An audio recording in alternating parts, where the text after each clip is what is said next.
Assalamualaikum warahmatullahi wabarakatuh. Perkenalkan, nama saya Anissa Kusmawardani, SEMSI. Saya merupakan dosen tetap di Sekolah Tinggi Ilmu Ekonomi Totalwin Semarang yang mengajar di Prodi Akuntansi.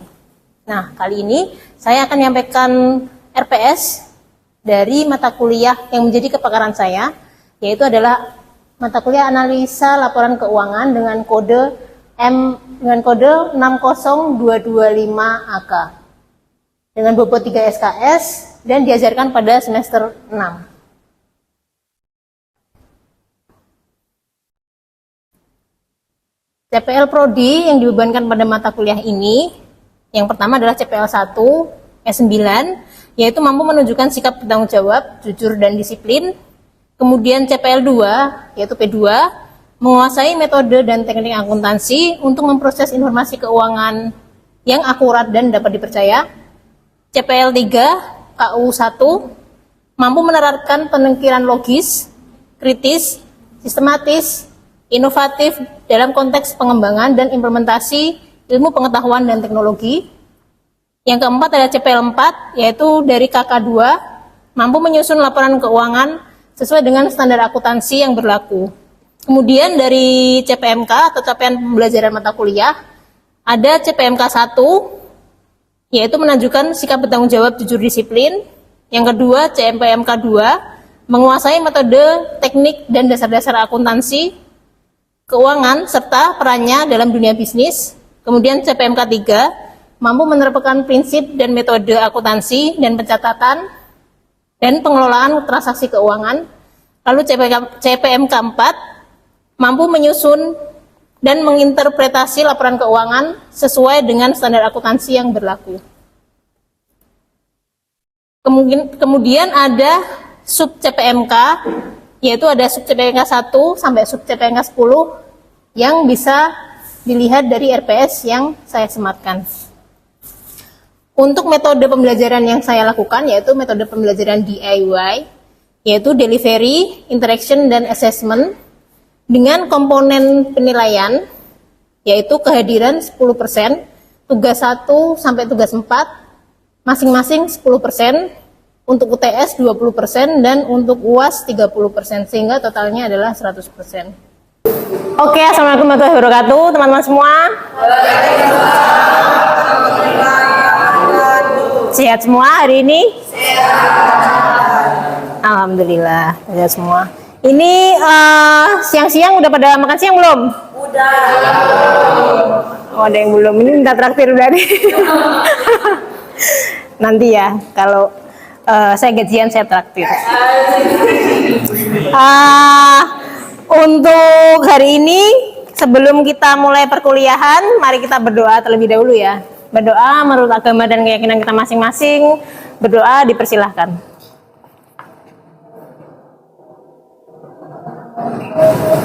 Berdoa selesai.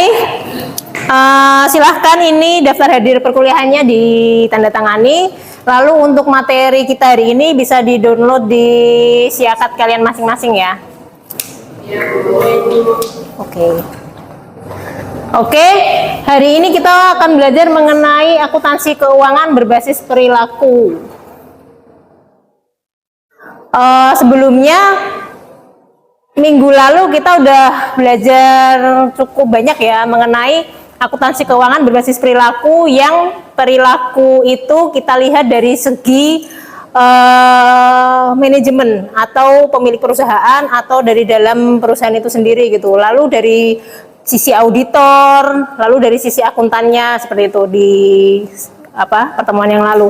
Yang di pertemuan yang lalu ada yang masih belum paham? Sudah paham semua? Oke, good. Yang kali ini kita akan belajar mengenai akuntansi keuangan basis perilaku, tapi di sisi yang sebaliknya gitu. Kita lihat dari sisi investor seperti itu. Jadi tujuan pembelajaran dari mata kuliah ini yang pertama, kita bisa memahami hubungan perilaku manusia dan akuntansi. Kenapa sih perilaku manusia dan akuntansi? Karena akuntansi itu sebenarnya bukan hanya membuat laporan keuangan di atas kertas aja gitu. Tapi kita dalam laporan keuangan itu walaupun laporannya itu berbeda-beda, maksudnya berbeda-beda perusahaan yang membuat, tapi dengan standar yang sama, itu akuntan yang mengerjakan itu pasti akan punya perilakunya masing-masing gitu. Kenapa ini maksudnya adalah hubungan perilaku manusia dengan akuntansi. Jadi contoh sederhananya ya, dari data yang sama itu kalian bisa mengasumsikan hal yang berbeda gitu. Jadi misalnya si Fajar dapat nilai 75 di mata kuliah ini gitu. Lalu si Veronica dapat nilai 75 juga di mata kuliah ini. Nah, Fajar bisa jadi mereka berdua itu punya reaksi yang berbeda gitu. Reaksi yang berbeda karena punya sifat atau sikap yang berbeda. Bisa jadi Fajar itu sudah seneng gitu dapat 75 karena memang tadi malam dia nggak belajar gitu kan. Jadi 75 itu udah it's not bad gitu kan ya. Tapi bisa jadi Veronica itu mendapatkan nilai segitu juga, sama kan 75-nya gitu, angkanya sama kan. Tapi si Veronica itu merasa, aduh aku gagal banget ini, cuma dapat segini, saya tuh harusnya dapat 90 atau 95 atau 100 kayak gitu, karena dia belajar dengan sungguh-sungguh. Nah kayak gitu. Jadi dari data yang sama persis itu bisa menghasilkan statement yang berbeda-beda kayak gitu. Itu namanya perilaku dalam akuntansi gitu. Nah, yang kedua, mengenali bias dalam pengambilan keputusan. Nah, yang berbeda tadi itu diterjemahkan oleh masing-masing individu, nanti pengambilan keputusannya juga akan berbeda. Itu ya. Jadi, misalnya si Fajar melihat laba perusahaan itu 75 miliar, dengan Veronica lihat laba perusahaan 75 miliar juga, bisa jadi keputusan mereka itu berbeda. Bisa jadi Fajar mau membeli saham dari perusahaan itu, dan si Veronica tuh enggak, karena ada pertimbangan lain yang menyertai keputusan Veronica untuk enggak membeli saham itu gitu. Itu. Lalu memahami dampak informasi akuntansi terhadap perilaku. Nah, jadi saat informasi akuntansi itu datang, itu perilaku mereka juga akan berbeda. Itu misalnya saja ya. Misalnya aja mendengar suatu perusahaan itu misalnya dapat berita yang jelek lah, contohnya misalnya ternyata dari pihak Mensesnek itu mengumumkan bahwa pajak perusahaan sektor energi dinaikkan sebesar 20%, kayak gitu misalnya. Nah, ada informasi akuntansi kan di situ kan. Nah, itu nanti tindakan Fajar dan Veronica tadi juga bisa berbeda juga gitu. Bisa jadi si Fajar itu nyantai aja gitu, oh nggak apa-apa. Yang penting perusahaan ini tuh saya rasa saya udah berinvestasi di perusahaan yang fundamentalnya bagus, dan dia itu mau ada berita apapun tuh nggak bakal terombang-ambing kayak gitu. Sedangkan Veronica melihat berita itu, wah gawat nih kalau sampai sektor energi ini kolaps, berarti nanti uang saya di perusahaan tersebut atau di emiten tersebut juga bisa berkurang atau rugi atau misalnya mungkin habis kayak gitu. Jadi dia terus langsung menjual kepemilikan sahamnya kayak gitu-gitu. Nah, jadi dari dampak informasi yang berbeda itu perilakunya juga akan berbeda. Itulah maksudnya akuntansi keuangan dalam basis keperilakuan. Itu. Kemudian slide selanjutnya, apa itu akuntansi keuangan berbasis perilaku? Jadi cabang akuntansi yang mempelajari bagaimana perilaku individu, manajer, investor, dan pengguna laporan keuangan itu dipengaruhi oleh informasi akuntansi, ini namanya adalah akuntansi keuangan berbasis perilaku atau behavior accounting. Nah, dalam praktiknya laporan keuangan itu sering digunakan sebagai pengambilan keputusan berbagai pihak itu, dari pihak perusahaan, dari pihak investor, dari pihak kreditur, dari pihak pemerintah, gitu ya. Seperti itu. Jadi perbedaan-perbedaan tersebut itu akan memengaruhi pengambilan keputusan. Mengapa penting? Jadi yang pertama, laporan keuangan itu tidak hanya berisi angka. Jadi sebenarnya laporan keuangan itu berbicara pada kamu gitu. Ya, berbicara ke kamu. Saya ini perusahaan yang bagus gitu. Laba saya dari tahun ke tahun itu selalu naik. Saya selalu kasih dividen. Itu dia mereka ceritakan itu dari laporan keuangan mereka kayak gitu loh. Itu. Jadi laporan keuangan itu nggak berisi hanya angka gitu. Dia berisi banyak informasi di situ. Itu. Bahkan kamu bisa tahu proporsional dari ininya apa namanya pemiliknya gitu, karena biasanya laporan keuangan itu juga memberikan informasi direksinya itu yang cowok berapa, siapa aja, kemudian lulusan apa. Kalian mungkin nggak nyangka ya bahwa ada CEO yang terkenal di Indonesia itu ada pemilik apa semen, jadi PT Semen itu di Surabaya itu dia cuma lulusan SMA. Dan itu ada di laporan keuangannya dia gitu. Dia ada fotonya dia, terus dia menuliskan lulusannya bahwa dari SMA apa gitu di Surabaya kayak gitu. Hanya lulusan SMA, tapi dia punya perusahaan yang sebesar itu. Itu juga disampaikan di laporan keuangan dia. Itu. Lalu ada pengguna laporan memiliki emosi dan bias. Jadi nanti bias ini apa akan kita pelajari agak di akhir materi ini. Kemudian keputusan investasi dan bisnis sering dipengaruhi oleh faktor psikologis. Jadi kalau kalian mempelajari analisis portofolio, kalian udah mempelajari itu belum sih? Sudah ya. Yang ngajar siapa? Pak Astohar ya. Jadi ada di apa analisis ke portofolio itu, kalau kalian masih ingat ya, itu ada namanya teori CAPM.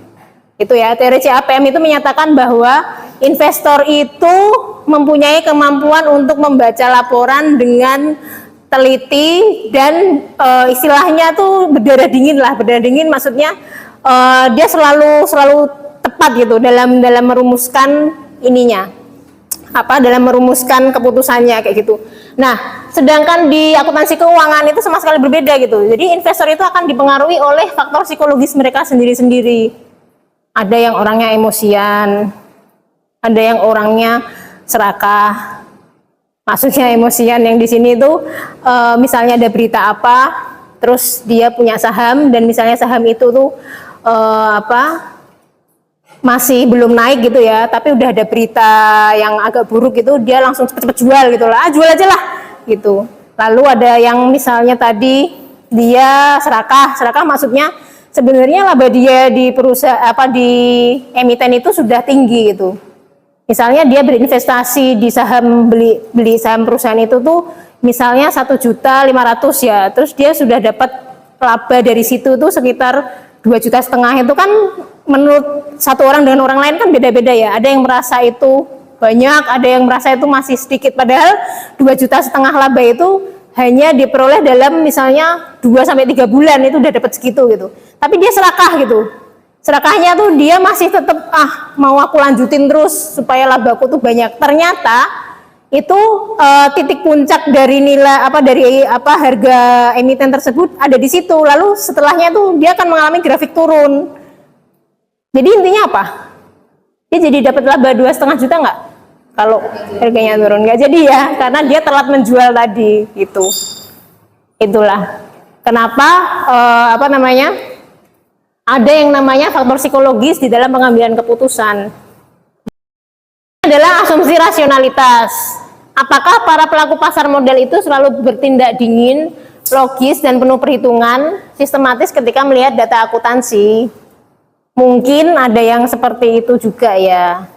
Mungkin seperti contohnya Pak Warren Buffett itu ya, yang bapak pasar modal dunia ya, yang udah dapat laba banyak banget dan dia tuh kaya hanya dengan berinvestasi di pasar modal loh. Amazing kan? Itu Warren Buffett namanya. Nah itu mungkin beliau itu memang punya rasionalitas yang tinggi kayak gitu, tapi tidak semua orang kayak gitu. Kita juga banyak dipengaruhi oleh sisi psikologis yang membuat kita itu kadang salah perencanaan. Saya sendiri juga mengalami sih. Jadi kemarin itu saya beli saham perusahaan biji plastik namanya ASPR, kode sahamnya itu di harga Rp98 waktu itu. Nah, kan terjadi perang Iran ya. Tahu kan perang Iran yang nutup Selat Hormuz itu kan. Nah, karena kejadian itu kan kayak biji plastik itu jadi mahal banget gitu loh. Jadi kayak kamu kalau waktu itu beli kotak yang sekali makan itu yang dari plastik itu, iya ya kotak tinbol itu kayak jadi agak 2 kali lipat kan dari harga yang sebelumnya gitu. Kalau kalian saat itu kebetulan membeli kayak gitu kan, harganya sampai 2 kali lipat. Nah, waktu itu saya belum menyadari kalau ternyata biji plastik itu lagi naik-naiknya. Ternyata dari sisi harga saham saya itu, saya beli 98 ya, itu ternyata naik menjadi Rp355. Saya punya waktu itu, saya beli itu cuma 1 juta. Jadi berapa lot ya? 1000 lot, sekitar 1000 lot ya. Itu saya kalau jual pas harganya 355 itu saya berarti udah dapat uang pengembaliannya tuh 3.550.000 gitu. Jadi saya untung 2.550.000 dalam waktu hanya 1 bulan itu. Jadi saya beli baru bulan lalu. Nah, ketika ada berita itu, terus saya lihat sekilas ternyata harganya naik gitu ya. Tapi karena saya nggak disiplin dan mungkin dipengaruhi faktor psikologis ya yang aman lah, mereka masih perang kayak gitu ya. Ternyata tiba-tiba ada perjanjian damai itu tadi kan. Waktu ada perjanjian damai saya pas buka HP itu lewat lah beritanya, terus saya langsung cek harganya si ASPR itu. Ternyata udah turun gitu, jadi 250 kayak gitu. Itu masih saya biarin. Oh nanti paling juga akan perang lagi ya gitu-gitu kan. Terus saya masih biarin. Ya ini sisi psikologi saya gitu loh, yang nggak tepat gitu kan ya. Harusnya memang saya nggak boleh menganalisis ini berdasarkan kemungkinan gitu kan ya. Harusnya memang dengan data, mungkin dengan angka-angka atau apa yang saya harus buka lebih dalam lagi gitu di Google gitu, di berita kayak gitu kan. Terus akhirnya ya turun-turun lagi gitu. Jadi kemarin terakhir itu saya masih untung sih. Jadi saya beli Rp98 ya. Terus masih 100 jadi Rp155 gitu terakhir saya cek. Sampai sekarang saya belum cek lagi sih. Coba cek berapa harganya ASPR. Saya punya 98 waktu itu. Cek. Ada yang bisa ngecek? ASPR IDX 170. Ya naik Rp20. Tapi nggak bisa kembali ke 355 kemarin yang mungkin seharusnya saya jual di harga segitu ya. Itulah namanya keputusan yang tidak rasional gitu kan. Jadi saya harus merelakan itu tadi keuntungan yang mungkin saya dapatkan segitu gitu. Agak serakah sih mungkin. Ya itu. Lalu rasional versus keperilakuan. Dari teori klasik itu diasumsikan bahwa investor itu membaca seluruh laporan keuangan, mampu menghitung estimasi nilai, dan kebal terhadap guncangan emosional pasar. Nyatanya tidak ya. Nyatanya investor mempunyai batas kemampuan, emosi, lalu sering mencari jalan pintas saat memperoleh informasi akuntansi.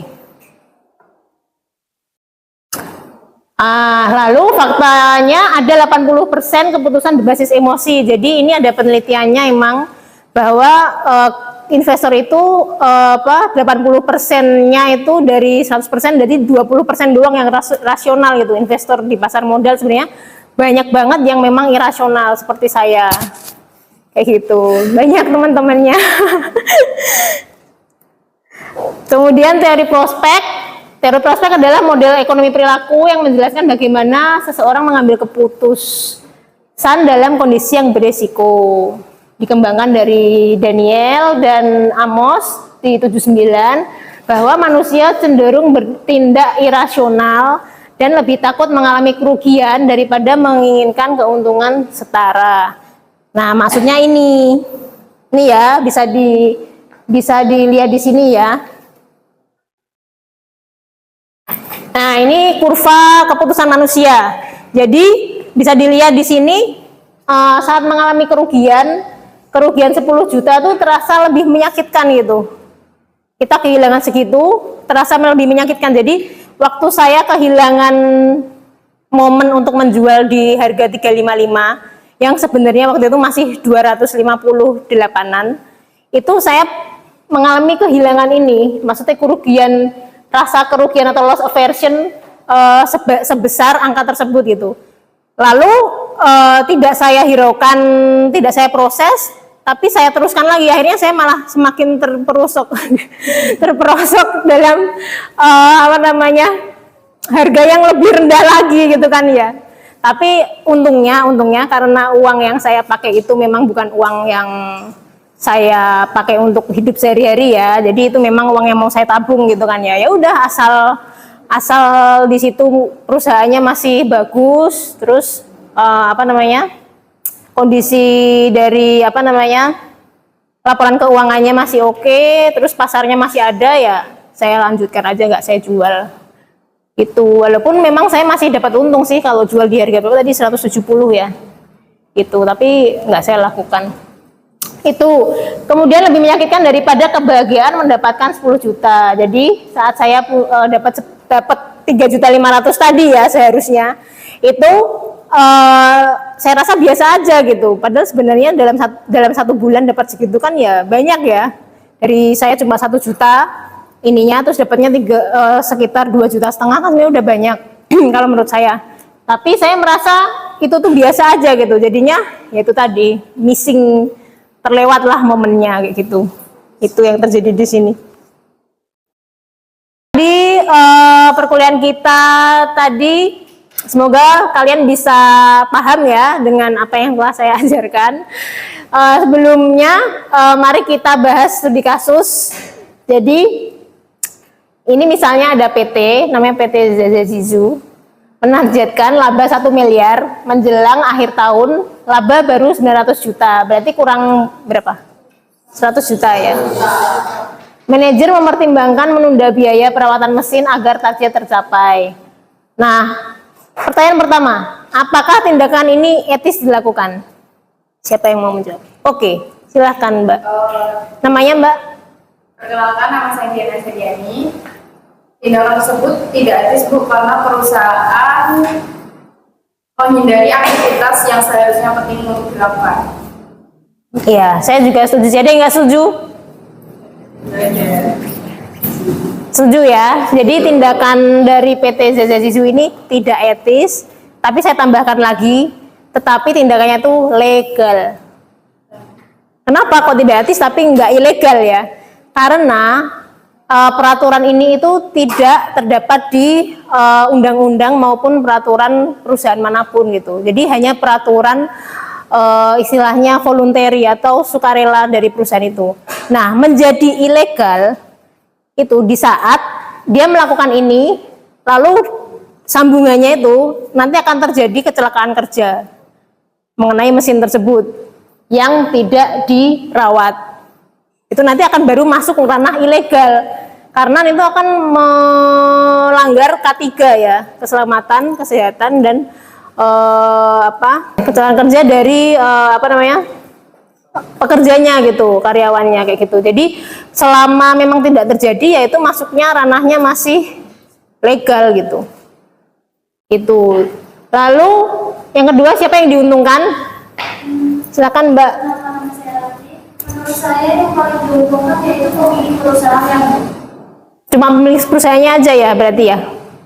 Iya, selain pemilik perusahaannya juga manajer ya biasanya ya. Manajer kan juga punya target ya, target labanya segini gitu. Lalu dia bisa mencapai target itu gitu. Jadi dia dapat bonus. Sedangkan yang merugi ya banyak, bisa jadi karyawannya, terus bisa jadi investornya. Kan investor nggak tahu menau kan di dalam perusahaan itu terjadi apa. Tiba-tiba ternyata terbitlah berita mengenai kecelakaan kerja di mesin itu gitu. Lalu dia nggak tahu apa-apa, terus ya udah. Kalau perusahaan itu merugi ya artinya uang yang dia investasikan kan juga akan terpakai untuk mendanai kecelakaan itu gitu kan ya. Itu maka dari itu dalam memilih perusahaan itu juga pilihlah yang memang perusahaan itu punya kredibilitas yang baik kayak gitu. Contohnya satu, dulu saya pernah beli Unilever, sahamnya Unilever tahun berapa ya? Sekitar 3 tahun atau 4 tahun yang lalu gitu. Unilever itu di harga waktu itu masih 4.200. Terus suatu saat saya melihat dia itu posting Instagram ya, bahwa dia itu mendukung LGBT. Nah, saya melihat itu langsung, saya nggak ngelihat dia itu labanya tinggi, produknya dipakai oleh banyak orang. Saya udah nggak cocok dari sisi ininya dia gitu, keputusan dia untuk mendukung itu gitu kan ya. Jadi akhirnya saya jual. Nah sekarang kalian bisa lihat sendiri harga dari UNVR itu berapa, karena setelah itu mungkin kalau LGBT masih banyak orang yang oke, is oke gitu kan ya. Tapi setelah itu kan dia membela Israel ya kayaknya ya, mendanai pengeboman Palestina kan ya. Nah setelah itu kan banyak boikot. Nah sekarang bisa dilihat sendiri bahwa berapa harga saham dia udah di harga 1000-an kayaknya. Itu udah saya jual dulu. Untungnya saya masih dapat untung waktu itu. Itu. Lalu yang ketiga, apa risikonya bagi perusahaan? Silakan Mas. Nama saya baca. Oke. Risiko bagi perusahaan adalah perusahaan akan mendapatkan laba tapi dengan manipulasi. Oke, jadi perusahaan masih dapat laba, keuntungan yang memang hanya jangka pendek ya. Jadi dia dalam jangka panjang itu semu, maksudnya nggak benar-benar dapat laba gitu. Jadi itu hanya laba sementara aja pada saat dia memanipulasi ini data ini, gitu. Oke, yang terakhir di sini ada jurnal yang bisa kalian download, kalian baca. Jadi ini ada contoh jurnal, ada 2 jurnal yang ini nanti akan saya buka. Nanti kita akan bahas jurnal ini bersama. Ya. Kemudian ini ada studi kasus, bisa dibaca sendiri. Untuk kalian nanti silahkan buat 4 kelompok. Jadi dari 4 kelompok itu nanti kelompok 1 akan bertindak sebagai sudut pandang dari manajer, kemudian kelompok 2 sudut pandang dari investor, kelompok 3 dari auditor, dan kelompok 4 dari pemilik perusahaan. Jadi kita bagi 4 kelompok ya dari kelas ini. Nanti kita akan bahas kasus ini bersama-sama. Oke, silahkan kelompok 3 ya. Silakan untuk mempresentasikan hasil dari diskusinya. Kalau dari sudut pandang auditor tuh fokus utamanya tuh di kepatuhan, terus akurasi laporan keuangannya, transparansi resiko, sama prinsip going concern. Oke. Terus untuk sikap auditornya itu pertama itu netral, lalu kritis, selanjutnya itu berbasis bukti, dan juga auditor tidak peduli perusahaan laba atau rugi. Tugas auditor memastikan semua risiko dilaporkan dengan apa adanya. Selanjutnya adalah sorotan kasus, di mana auditor tidak boleh memberikan opini wajar dengan pengecualian atau WDP jika risiko piutang macet ditutup oleh perusahaan. Ya, jadi menurut kelompok 3 ini ya, ini sudah betul dari jawabannya ya. Jadi dari sisi auditor itu memang harus punya integritas ya untuk melaporkan lalu memberikan opini yang memang sesuai dengan apa yang perusahaan itu lakukan, seperti itu. Kita lanjut ke kelompok 4. Terima kasih untuk kelompok 3. Silakan beri tepuk tangan. Oke, kita tutup pembahasan kita di hari ini. Tadi kita sudah simpulkan dari studi kasus yang kita bahas ya, dari per kelompok tadi bagus sekali sudah menyampaikan gagasannya. Lalu referensi yang bisa dibaca dari mata kuliah ini dari si Kaneman, Treviski, Suwarjono, Lubis, dan yang paling baru bisa dari Bu Ika Prayanti. Oke, terima kasih. Selamat beristirahat, pulang ke rumah, makan dan tidur siang dengan baik. Minggu depan kita akan lanjutkan pertemuan kita yang ke-6. Siap-siap nanti kalau ada kuis ya. Jadi siap ya. Jadi saya rasa cukup. Wassalamualaikum warahmatullahi wabarakatuh.